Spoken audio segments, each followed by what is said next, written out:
What if the reason you feel stuck whilst you're manifesting is because your nervous system keeps telling you to run? Today we're talking about the flight response, the urge to avoid, escape, or stay busy sometimes that is secretly sabotaging your ability to manifest and just makes you feel more stressed and anxious instead. Hello my loves, welcome back to my channel, or welcome if you're new here. My name is Lorena, I'm a somatic self-concept and identity coach, and I support you in bridging the gap between who you currently are or perceive yourself as and who you desire to be or become. This is part 4 of our video series about manifestation and the nervous system. We've already covered different nervous system states in this series and how they impact the manifestation process and how they might also inspire your drive to manifest or want to manifest, and how it can keep you in a vicious cycle when your nervous system is out of whack. So if you missed the previous videos, then I've linked the playlist below, because today we're gonna dive into the flight response. So the flight response is all about escaping. It's a survival instinct, and when it kicks in, your instinct is to run. It gives you a lot of energy.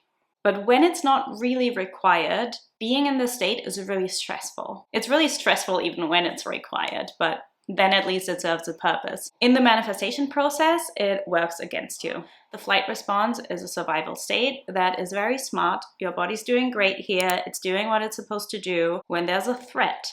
The flight response gives you the energy to run and protect you from danger. So if you were chased by a tiger and you wanted to get the fuck away, the flight response would give you the energy to do so. Amongst other things, it gives you adrenaline and it makes you a lot faster than you were without the stressor in your body. Now, the problem is that your body doesn't just activate the flight response when it's a situation of life or death. Maybe you see your ex and it triggers a fear of confrontation. Or maybe you have a presentation at work and you panic.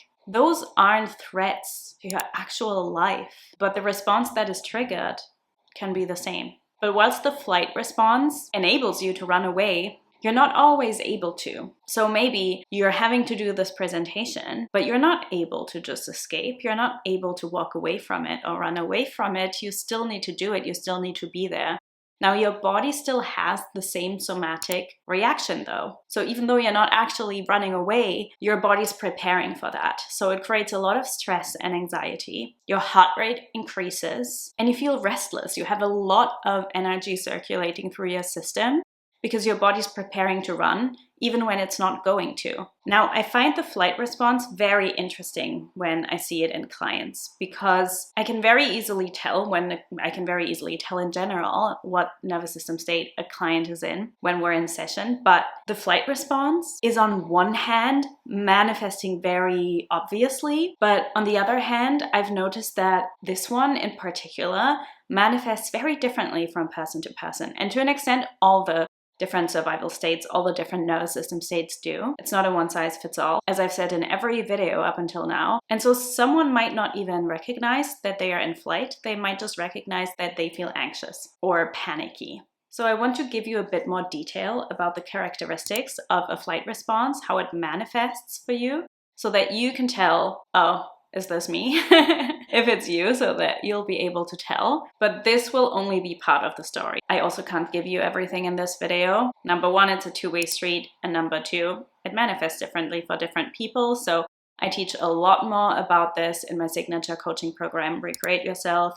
And that's also where I help you rewire your nervous system state. So that's where if you have a tendency to always go into flight, that's where we resolve that for you. That doesn't mean you'll never go into the survival state again. It just means that it's not going to be your go-to state anymore, and that you're able to create your reality from a completely different embodiment. In Recreate Yourself, we're essentially gonna heal and integrate the patterns that you keep experiencing, both internally and externally. We'll reprogram your subconscious, not just through meditating and cute little techniques, but we'll go really deep into it through the body and the mind. So we'll completely transform your self-concept so that you can be really grounded and empowered in who you are and where you're going. But now let's dive into how to recognize the flight response or what characteristics it has. So when you're in a flight response, you're definitely trying to avoid any type of confrontation. That can absolutely make you escape reality. Whatever you're faced with, you want to get out as fast as you can. Which, when it's not a physical threat that you're actually needing to get away from, it's just very anxiety inducing. And anxiety is often the hallmark of a flight response. Why? Because fear gives you the energy to run.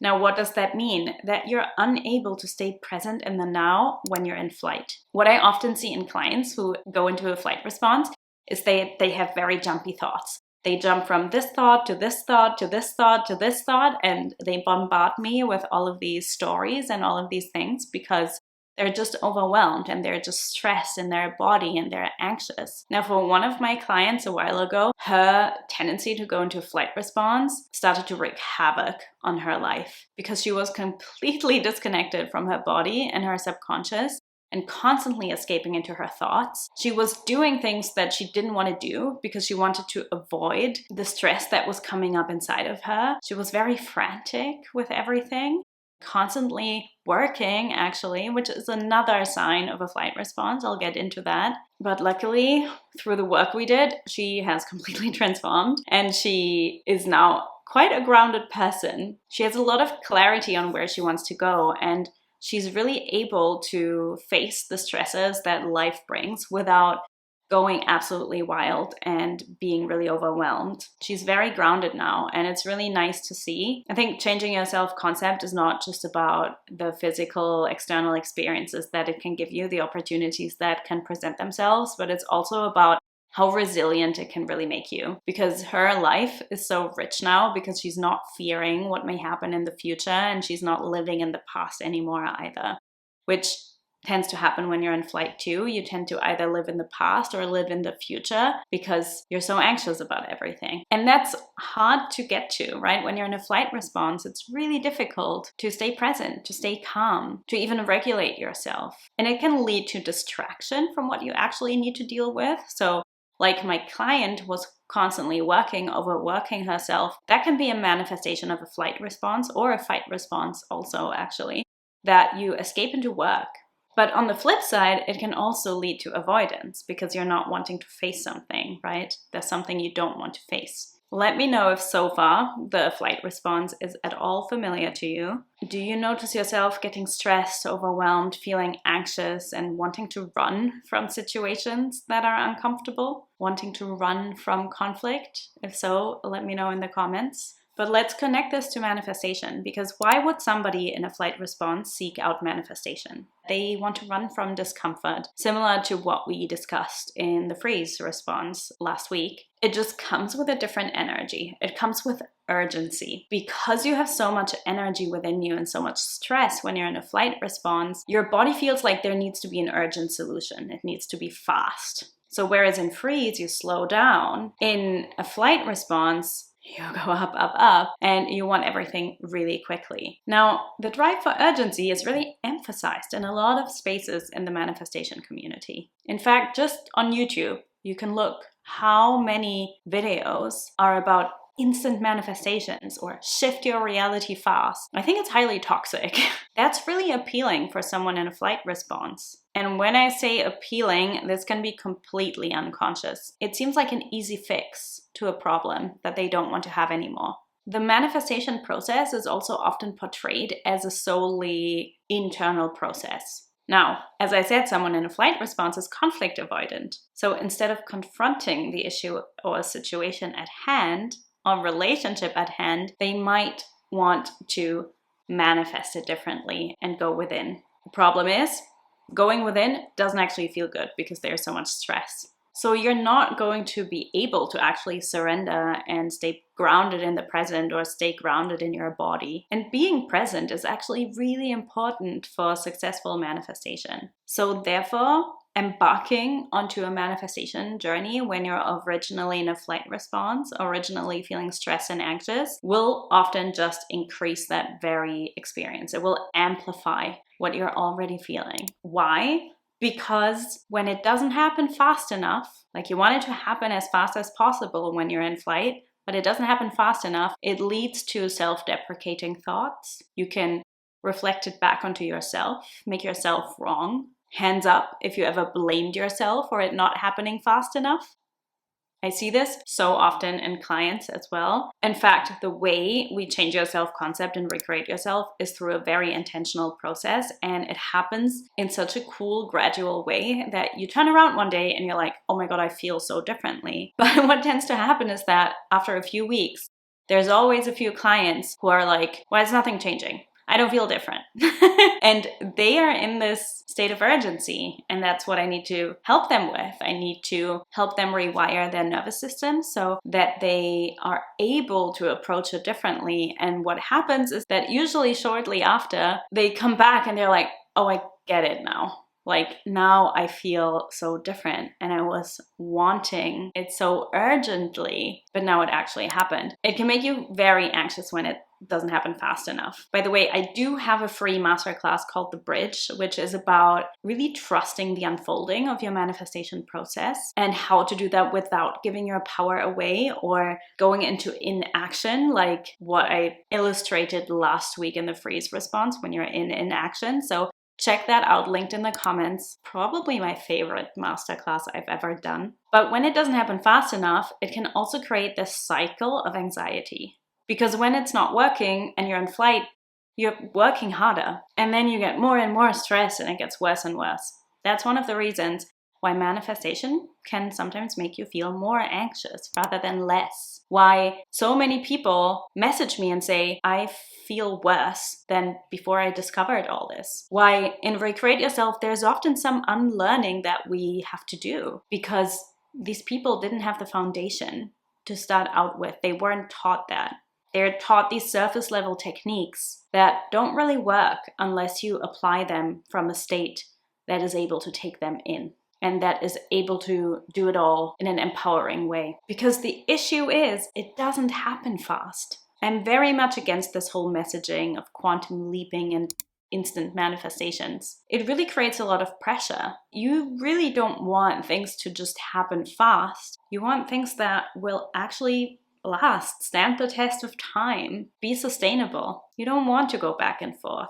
That's what many people experience. They feel better, then they feel worse again. They feel better, then they feel worse again.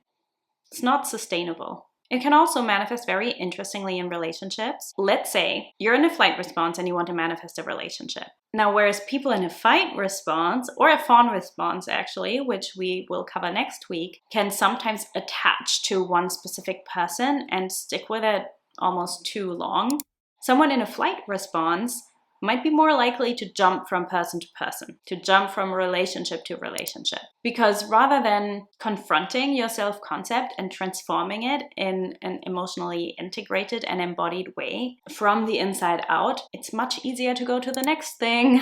But again, not sustainable. You're not breaking your patterns. And also, if you have trauma that you're walking around with, manifestation can be a project to distract yourself with and thereby avoid your feelings with. Now, similar to what we explored last week in the freeze response video, when you don't confront what is, when you're avoiding the conflict within you and externally, when you escape your emotions, you're just suppressing them further. They don't go anywhere. It creates a vicious cycle of more and more anxiety. The very state you're trying to escape actually gets amplified because instead of healing it, you're pushing it further down. It's also very likely that you're living in your head because staying in your body can be very overwhelming, similar to the freeze response again. Again, it just manifests very differently with a lot more feeling, but a lot of manifestation techniques are very heady and that can keep you in overthinking. Let me know if you're resonating with the flight response and what from this video really resonates the most with you. But know, if this is you, you don't have to stay stuck in anxiety or avoidance or overthinking. When you heal your survival states, when you rewire your nervous system, your habitual state of being, which is what we do in Recreate Yourself, you do unlock your ability to manifest authentically from a grounded and empowered self-concept. So if this speaks to you, check out my coaching program. I'd be so happy to support you. And next week, we'll explore the fawn response, which I'm actually very excited for because it's probably the response I see the most commonly in clients. So I think that's going to be an important video for many. And then I'll see you next week.